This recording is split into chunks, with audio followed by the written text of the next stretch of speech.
The grand conference hall of the Xenon Prime Diplomatic Academy glimmered under the soft ambient lights. Its architecture a perfect blend of function and beauty that characterized most interplanetary institutions. Delegates from across 17 star systems filled the tiered seating, their diverse physiologies, some humanoid, others decidedly not, creating a living mosaic of galactic civilization.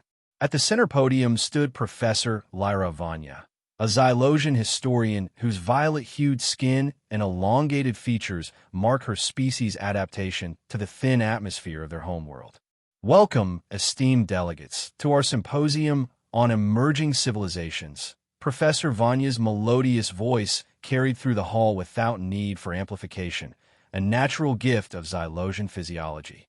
Today's session will provide particular focus on the newest addition to our galactic community, Earth. In the front row, Alara Martinez, a young Earth diplomat in her 30s with dark hair pulled back in a professional knot, nodded appreciatively. Beside her sat Kalen, a prominent Lorian delegate whose species was renowned for their silvery skin, remarkable longevity, and unwavering commitment to pacifism. The Lorians had not experienced armed conflict in over 20,000 years, a fact they often mentioned in diplomatic circles. I invite Earth Representative Alara Martinez to begin her presentation on early human history.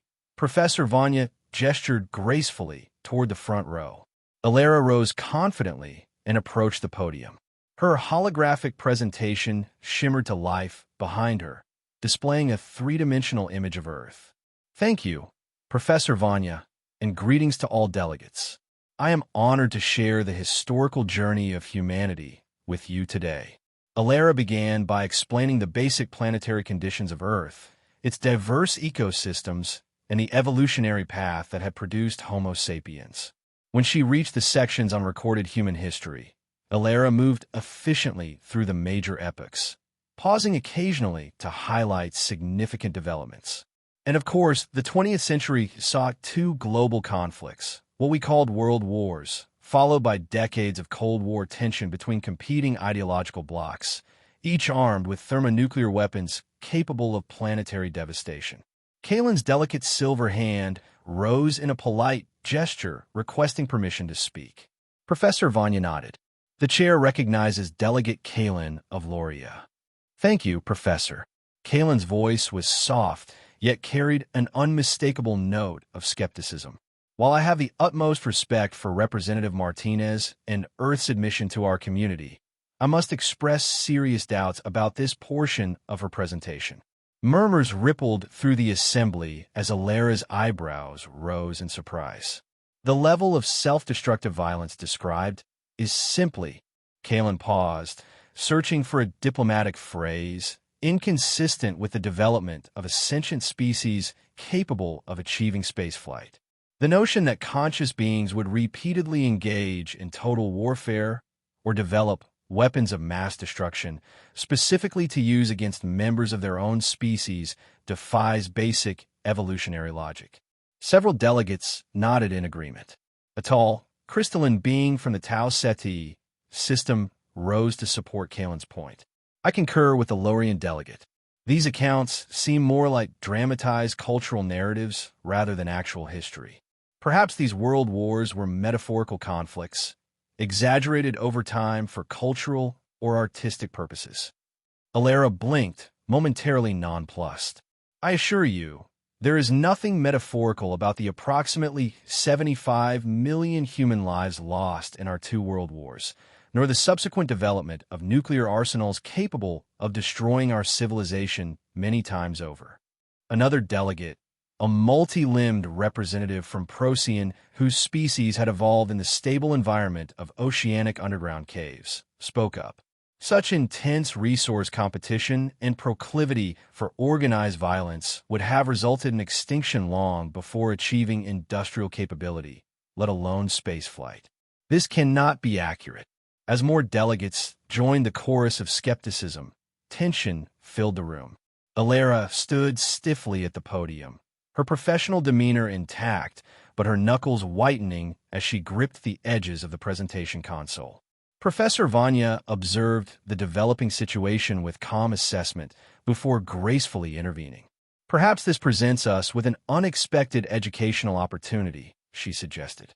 Representative Martinez, would you be willing to prepare a more detailed presentation for tomorrow's session? One that specifically addresses the evolutionary and environmental context of human conflict? I believe it would be most illuminating for our delegates. Alara nodded firmly. I will be happy to, Professor. Human history is complex and often painful, but understanding it is essential to understanding who we are today. Excellent. Professor Vanya turned to address the assembled delegates. I invite you all to return tomorrow with open minds. The value of our symposium lies not in confirming what we already believe, but in expanding our understanding of the diverse paths species may take towards sentience and civilization. As the delegates filed out of the hall, many whispered among themselves. Kalen approached Alara with a respectful bow. I hope I did not cause offense, Representative. It is simply that the scenario you described seems impossible from our perspective.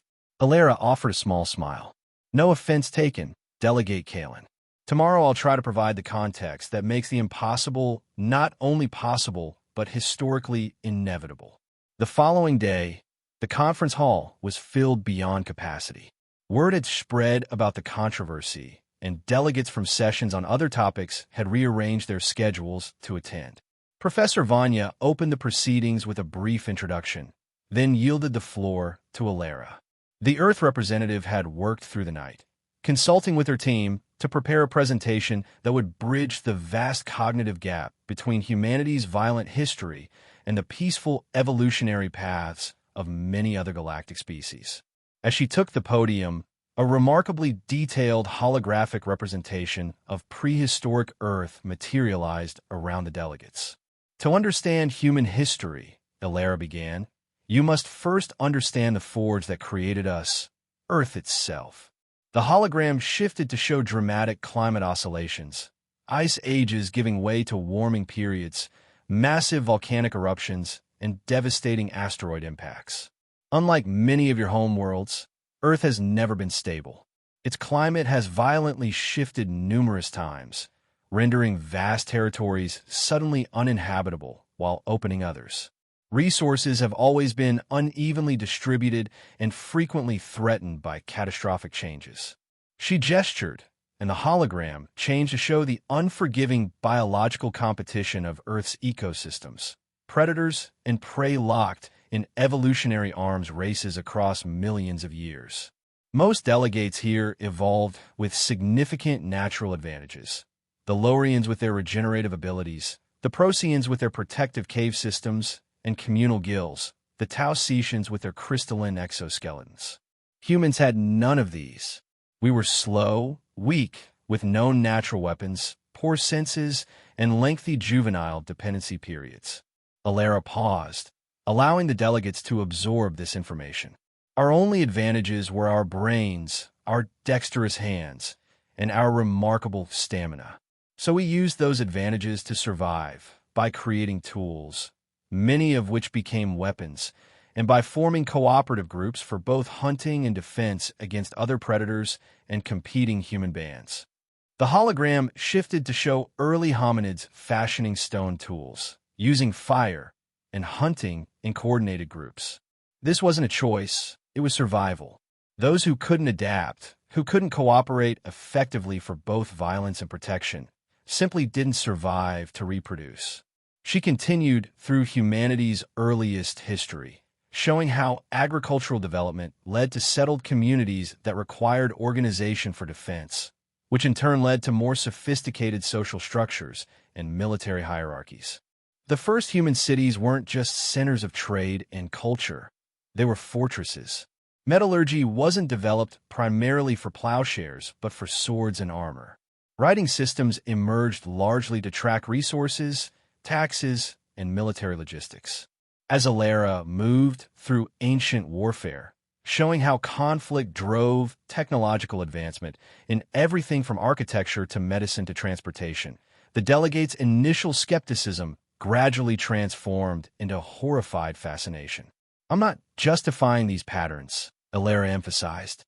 I'm explaining how they emerged from our specific evolutionary and planetary conditions. Each technological advancement created new possibilities for both creation and destruction. And unfortunately, in our history, the pressure of potential destruction often accelerated creation. Kalen, who had been listening intently, raised a hand. But surely once your species achieved sufficient technological capability to ensure comfortable survival for all, these patterns could have been broken. Ilera nodded acknowledgement of the logical question. One would think so, but by then, complex cultural, national, and ideological structures had emerged that perpetuated conflict even when it was no longer necessary for immediate survival. Power structures, once established, seek to maintain themselves. She advanced the presentation to the industrial age, and the holographic display filled with images of mechanized warfare, tanks, warplanes, naval dreadnoughts, machine guns. The American Civil War in the 1860s saw the first widespread use of industrial warfare, with over 750,000 casualties. But this paled in comparison to what followed. The display shifted to the muddy trenches and barbed wire of World War I, with statistics of casualties appearing alongside. World War I saw approximately 40 million military and civilian casualties. New technologies, machine guns, poison gas, artillery, aircraft, made killing more efficient than ever before. Yet from this horror came rapid advancements in surgery, blood banking, infectious disease control, telecommunications, and aviation. Several delegates shifted uncomfortably in their seats. A Procyon representative's limbs twisted in a gesture of distress. And then, merely 2 decades later, Ilera continued, but was interrupted. You mean your species engaged in another global conflict after experiencing such devastation? Asked a disbelieving delegate from Epsilon Eridani. Yes. World War II resulted in an estimated 70 to 85 million deaths, including the first systematic attempts at industrialized genocide. The chamber grew so quiet that even the environmental systems seemed loud in comparison. Ilera continued, explaining how the horror of this conflict led directly to the development of nuclear weapons. The first atomic bombs were developed during this war, and 2 were used against Japanese cities, killing approximately 200,000 people instantly and through radiation aftermath. At this, several delegates made sounds of distress or disbelief in their native languages. The holographic display showed the mushroom clouds over Hiroshima and Nagasaki, then shifted to display the subsequent arms race. What followed was perhaps the most bizarre period in human history, the Cold War. 2 ideologically opposed power blocks, each armed with enough nuclear weapons to destroy all life on Earth many times over, engaged in a 4-decade standoff based on the doctrine of mutually assured destruction, or MAD. Kalen rose again, their silver features contorted in confusion. I must interrupt. Are you suggesting your species knowingly lived for decades under the constant threat of self-extinction? That you built and maintained weapons specifically designed to make your planet uninhabitable? And you called this doctrine mad? Yes, Ilera replied simply. The acronym was, in retrospect, appropriate. Each side maintained the capability to annihilate the other even after absorbing a first strike. It was indeed madness, yet it emerged from what each side perceived as rational self-interest and deterrence. How did your species not destroy itself? Asked another delegate. We came close multiple times. Ilera explained the Cuban Missile Crisis, the 1983 Soviet false alarm incident, and several other near misses. Each time, individual humans in key positions chose restraint over annihilation, sometimes against their orders or protocols. She shifted the presentation to show human attempts to control violence, the creation of international law, the Geneva Conventions, the United Nations, and various disarmament treaties. We try to create structures to contain our violent tendencies. Some are partially successful, others failed. But most ironically, These institutions of peace often emerged from the ashes of our most devastating conflicts. The League of Nations from World War I, the United Nations from World War II. Alara paused, taking a moment to survey the room. The delegates' expressions ranged from horror to fascination to what appeared to be the beginning of understanding. And now we come to the turning point, the crisis of the late 21st century. The holographic display shifted to show Earth in environmental turmoil. Coastal cities flooded by rising seas, agricultural regions transformed into deserts, massive population displacements, and resource wars flaring across multiple continents. Climate change, resource depletion, and technological disruption combined to create unprecedented global instability. Nuclear-armed nations once again found themselves in escalating conflicts over dwindling resources. Automated weapons systems reduced decision times to seconds. We stood at the precipice of potential extinction. The room was absolutely silent now, every delegate transfixed by the apocalyptic scenario. And then, at our darkest moment, everything changed. Alara's voice took on a note of wonder, even though she was recounting known history. The first contact event wasn't planned by either side. An automated outpost of what we would later learn was the Galactic Council detected our escalating energy signatures consistent with nuclear preparation. It activated a dormant beacon in our solar system, specifically a signal transmitter that had been placed on Enceladus, one of Saturn's moons, millennia earlier. The display showed the sudden, brilliant pulse of energy from Saturn's system, and the subsequent worldwide detection of unmistakably artificial patterns in the signal. The message was simple, just a mathematical sequence that couldn't possibly occur naturally. But its implications were profound. We were not alone. And whatever intelligence had sent it possessed technology far beyond our own. Alara explained how the revelation had rippled through human civilization. Almost overnight, our perspective changed. The conflicts that had seemed so important, ideological differences, resource disputes, territorial claims, suddenly seemed petty and provincial. Humanity was confronted with the vastness of a universe and the reality that we were just one species among many. The holographic display showed news reports from around the world, crowds gathered in major cities looking up at the night sky, and emergency sessions of the United Nations. Within months, previously intractable conflicts entered ceasefire negotiations. Within a year, a unified Earth Council had formed, not dissolving national identities, but creating an overarching framework for collective decision-making, particularly regarding extraterrestrial matters. The massive resources previously devoted to military purposes began to be redirected towards space research, communication technology, and creating a unified human presence. Alara smiled slightly. This wasn't a magical transformation of human nature. It was a redirection of our energies.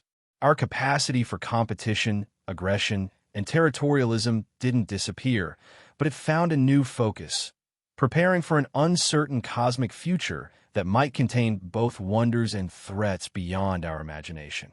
She explained how nuclear arsenals weren't completely dismantled but repurposed, some warheads converted to power deep space missions, others maintained as potential planetary defense against celestial threats, still others placed under the control of the New Earth Defense Force. We didn't become a different species overnight. We redirected our complex nature toward a new horizon. The final section of Alara's presentation detailed humanity's gradual integration into the galactic community. First contact with actual alien representatives had come decades after the initial signal, allowing human society time to prepare psychologically and culturally. When we finally met representatives of the Galactic Council, we were shocked to discover how many species had evolved along much more peaceful paths than our own.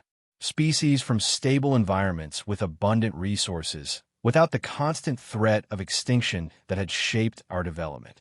The hologram showed the first formal meeting between human representatives and a delegation of various alien species, a historic moment recorded for posterity. Initially, many galactic species viewed us with justified caution. Our history of violence was troubling, our potential for aggression concerning. There were serious debates about whether humanity should be quarantined rather than welcomed into the broader community. Alara gestured to include all the delegates in the room. But what we initially perceived as our greatest weakness eventually revealed unexpected value. Our adaptability under pressure, our experience with conflict management and resolution, our rapid innovation in crisis situations. These proved to be unique assets in certain contexts. The display shifted to show humans working alongside other species in various capacities. On emergency response teams dealing with natural disasters on distant worlds, as mediators in tense situations between other species, as explorers willing to venture into dangerous regions. We found our place not as the galaxy's peacekeepers. That would be both inappropriate and ironic, but often as its crisis solvers. When natural disasters strike, when dangerous exploration is needed, when rapid adaptation is required, human teams are frequently requested. Alara showed specific examples. Human engineers helping to stabilize a collapsing moon colony. Human diplomats mediating a resource dispute between two normally peaceful species unaccustomed to conflict resolution. Human scientists working on technologies to divert asteroid threats to populated worlds. Our traumatic history gave us skills and perspectives that, in the right context and properly channeled, serve the greater galactic community. We understand crisis and conflict in ways that fortunately many of you never had to learn. As she concluded her presentation, Alara looked directly at Kaylin. Our history is violent, often horrifying, and not something we're proud of. But it is real, and it made us who we are today. We carry its lessons with us as we try to be better, to contribute positively to a galactic future that's brighter than our past. The silence that followed lasted nearly a full minute. Then, slowly, Kaylin rose from her seat. Representative Martinez, the Lorian delegate, began, their voice solemn. On behalf of many here, I must apologize for our initial skepticism. While I confess I still find your species' history profoundly disturbing, I now understand better the context from which you emerged. The fact that humanity survived such a crucible and ultimately chose to join a peaceful galactic community rather than bringing your conflicts to the stars is remarkable. Murmurs of agreement rippled through the assembly. Professor Vanya returned to the central podium. This is precisely why cross-species historical understanding is so vital, the Xylosian historian said. Each sentient species is shaped by its homeworld, its evolutionary path, and its historical experiences. We need not approve of all aspects of each other's past to understand how they created our present selves. She turned to Alara with a respectful nod. Thank you, Representative Martinez, for your candor and comprehensive explanation. I believe all present have gained valuable insight today. As the session concluded and delegates began filing out, many approached Alara to continue the discussion. Some expressed horror at human history, others fascination with humanity's resilience, and still others genuine curiosity about aspects she hadn't had time to detail. Kaylin lingered until most had departed, then approached Alara again. I have one question that perhaps is too philosophical for this forum, the Lorian said quietly. Given your species' history, do you believe humans are fundamentally violent beings who learn cooperation, or cooperative beings who resorted to violence under pressure? Alara considered the question seriously before answering. I believe we're both and neither, Delegate Kaylin. We're adaptive beings, capable of extraordinary cooperation and devastating conflict, profound compassion and terrible cruelty. Our history contains heroes and monsters, often within the same individuals. What defines us isn't a fixed nature, but our choices in each new context. Kaylin nodded slowly, a nuanced and honest answer. Perhaps that adaptability is your species' true evolutionary advantage. As the Lorian delegate departed, Alara remained for a moment in the now empty conference hall. Through the vast, transparent ceiling dome, she could see the unfamiliar stars of Xenon Prime's night sky. Somewhere among those distant points of light was Sol, and orbiting it, the small blue planet whose violent crucible had forged humanity. She thought about how far they had come, from tribes huddled around fires, fearful of the night, to representatives in a galactic community of diverse intelligent species. Their path had been soaked in blood and shadowed by the constant threat of self-destruction, yet they had survived. Not just survived, but found a way to channel their complex nature towards something better. As she turned to leave, Ilara felt the weight of her species' history, its tragedies and triumphs, its horrors and hopes. She carried it with her always, as did every human among the stars. Not with pride or shame, but with the solemn understanding that their past had made their present possible, and their future remained, as always, unwritten.